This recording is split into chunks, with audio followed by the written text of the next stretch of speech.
समाज की महाविद्यालय बाड़ी के YouTube चैनल पर एक बार आप सभी का फिर से स्वागत है, अभिनंदन है। विद्यार्थियों, आज हम आपके लिए एक नया टॉपिक लेकर आए हैं।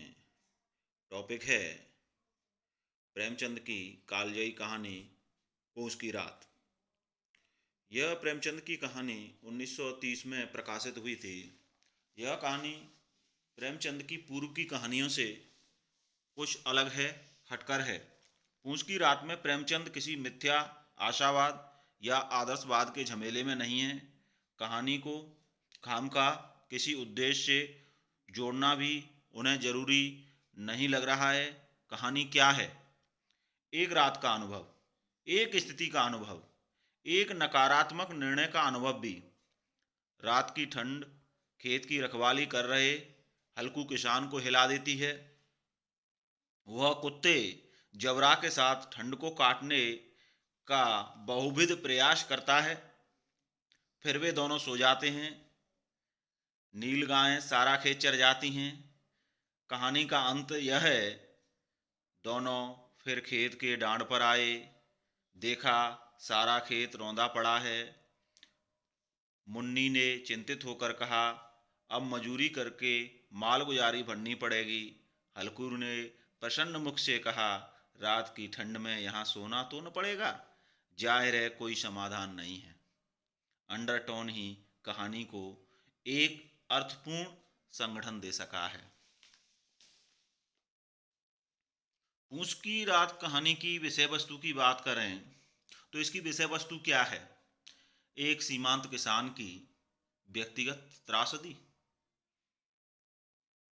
पर इस विषय वस्तु का विस्तार प्रेमचंद की दृष्टि में कहाँ तक मार करता है?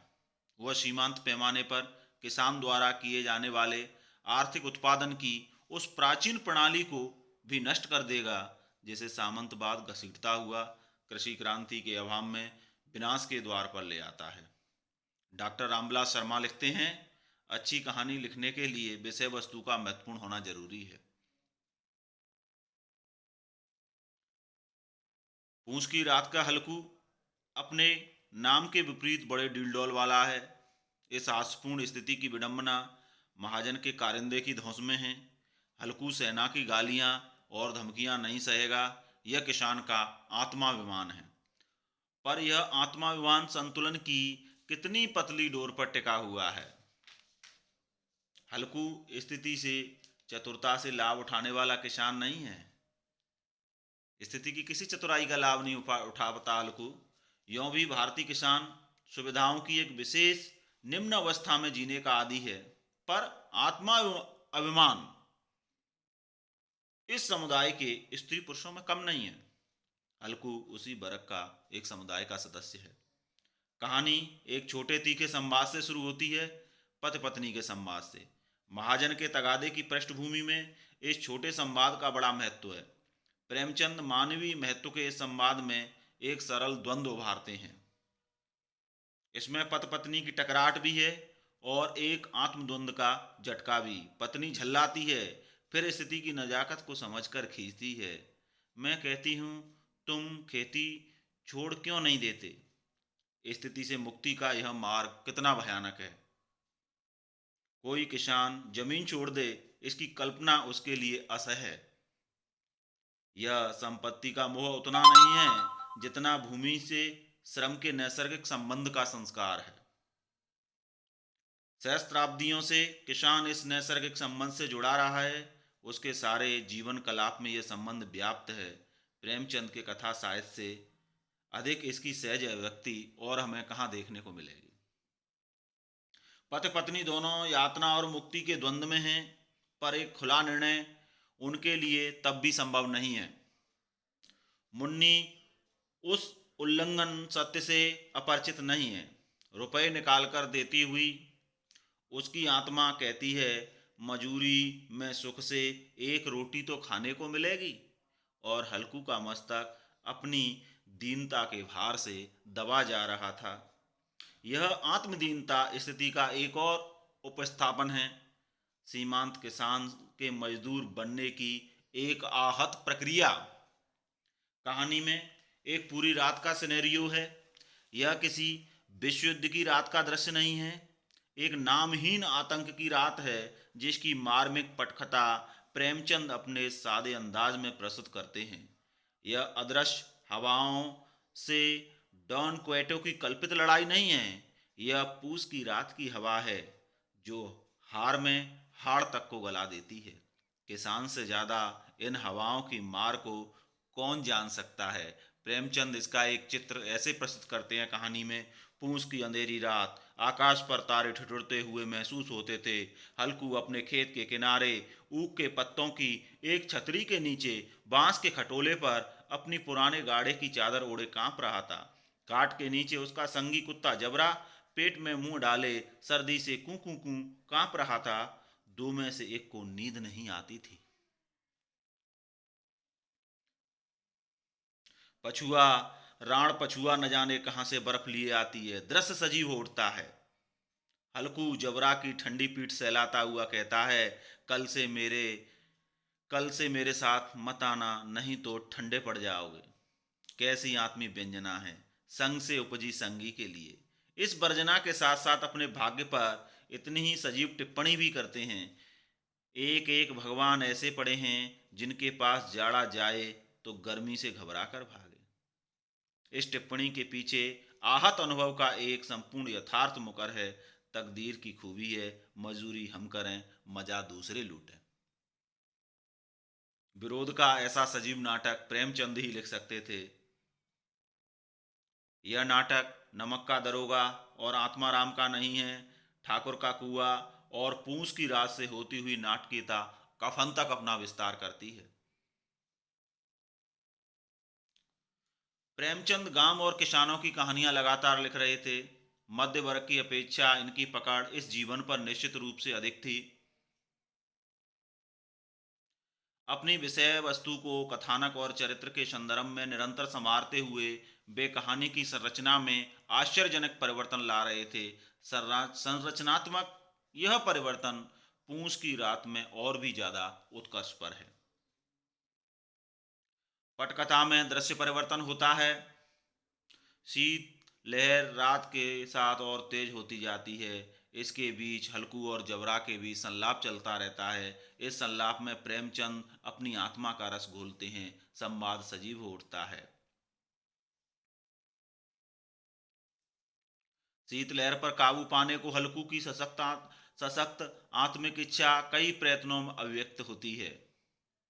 परिस्थिति और प्रयत्न की यह अंतरक्रिया उस मूक दृश्य का और एकालाप में मुखर संवाद स्वर का समन्वित वितान तैयार करती है।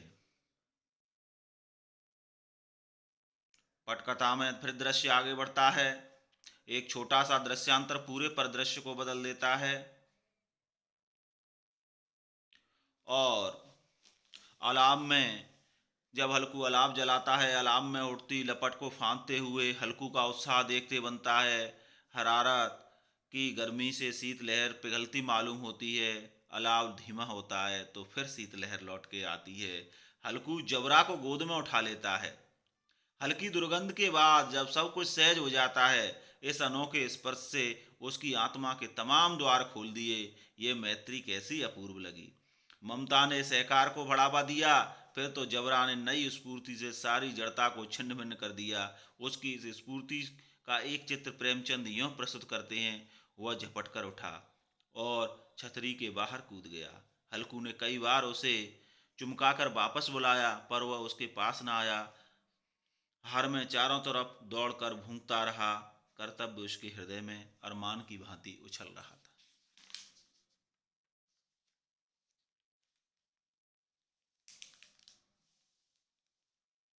नीलगायें खेत चर रही हैं। हल्कू ने जोर से 3-4 बार जबरा को आवाज लगाई। जबरा भूंक तो रहा था पर पास न आया। जब वह अपने को धोखा देना संभव न रह गया, हल्कू ने जोर से इस बार ललकारा, लियो लियो लियो। पर पूंछ की रात तो कहर ढा रही थी। हल्कू पक्का इरादा करके उठा और 2-3 कदम चला, पर एकाएक हवा का ऐसा ठंड चुभने वाला बिच्छू डंक का सा झोंका लगा, फिर बुझते हुए अलाव के पास आकर बैठ गया। एक नामहीन आतंक, विशुद्ध रोमांटिक किस्म का सामाजिक प्रतीकवाद क्या अपना संदर्भ खो रहा था। पूंछ की रात का विषय किस्सों का विषय नहीं है। साधारण अनुमान से भी वह भारतीय सीमांत किसान की कहानी है। अब यह दीगर बात है कि वह उसके उच्छेदन की कथा है या निर्विकल्प मुक्ति की कथा है। कहानी समाप्त भी कुछ इसी घटना क्रम में आकर होती है। दृश्य इस प्रकार प्रेमचंद प्रस्तुत करते हैं। जबरा अपना गला फाड़े डालता था, नील गायें खेत का सफाया किए डालती थीं और हल्कू गरम राख के पास शांत बैठा था। अकर्मण्यता से रस्सी की भांति उसे चारों तरफ जकड़ रखा था। हल्कू उसी गरम राख के पास जमीन पर चादर ओढ़कर सो गया है। सुबह मुन्नी ने जगाया, खेत बर्बाद होने का उल्हाना दिया। उसके मुख पर उदासी छाई थी, पर हल्कू प्रसन्न था। मुन्नी ने कहा, मजदूरी करके माल गुजारी भरनी पड़ेगी। हल्कू का उत्तर था, रात को ठंड में यहाँ सोना तो न पड़ेगा।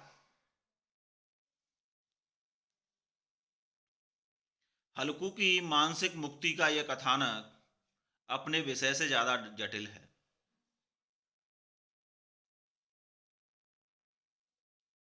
प्रेमचंद ने अपने कथा साहित्य में गांव और किसानों को कभी रोमांटिक नजरिए से नहीं देखा। पूंछ की रात का कथानक जितना एकात्मक तथा नाटकीय है, उतना प्रेमचंद की कम कहानियों का। दृश्य एक ही है, पर उसकी पटकथा में थोड़ा अंतर है। यह पटकथा नाश के भीतर से चुराए हुए सुख की विडंबना को बड़े करुण अंदाज में प्रस्तुत करती है।